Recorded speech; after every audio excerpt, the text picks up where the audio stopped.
We have a classic story of how you should make sure to change someone's credentials when they leave the company. So often if somebody has been keeping things running, they have a sense that things would just fall apart if they were ever fired. So you as an employer should really make sure that that doesn't happen intentionally in this case, because what happened here was this guy was laid off and he wanted to make it so that his employers would need him to come back so badly that they would offer him a better salary.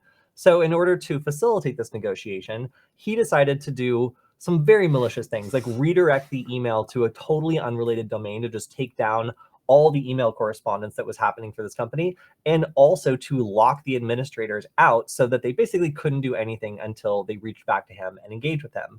Where he went wrong was basically making this so obviously an attack that the company reached out to the FBI, who very quickly solved the mystery because he had logged in using, again, his old login credentials, which were still valid. This was a pretty open and shut case because, again, he used his own credentials. That's not probably a very smart move. And also because his company had forgotten to rotate these out, making him the primary suspect as soon as all these problems were discovered.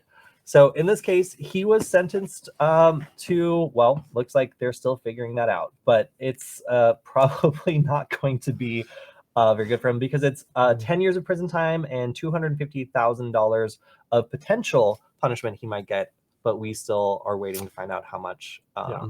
Well, that's just so concerning to me too, that the company left those credentials in place for long afterwards. Like, if he had done it like the day he was fired, like maybe that I could see, but leaving those credentials in place, I think it's just a reminder to every company that you need to have a plan in place for when employees are leaving the company, whether they leave on what appears to be good terms or, if you're firing them. Like, I think having a good plan in place to make sure that it's a clean break as far as their credentials is very important. And then also, I think that reinforces the notion too that you need to have something in place to start detecting, like, oh wait, why are all these things suddenly getting switched over, right? Like, anyone in IT had just gotten one little pop-up notification like, hey, you just changed these 5 things right now. That seems a little abnormal. You might want to check that out. This whole thing could have been prevented. All right, so that's all the news we have time for today. If you have a question, please make sure to leave it on our YouTube channel, and we will answer it live on our Wednesday Q&A next week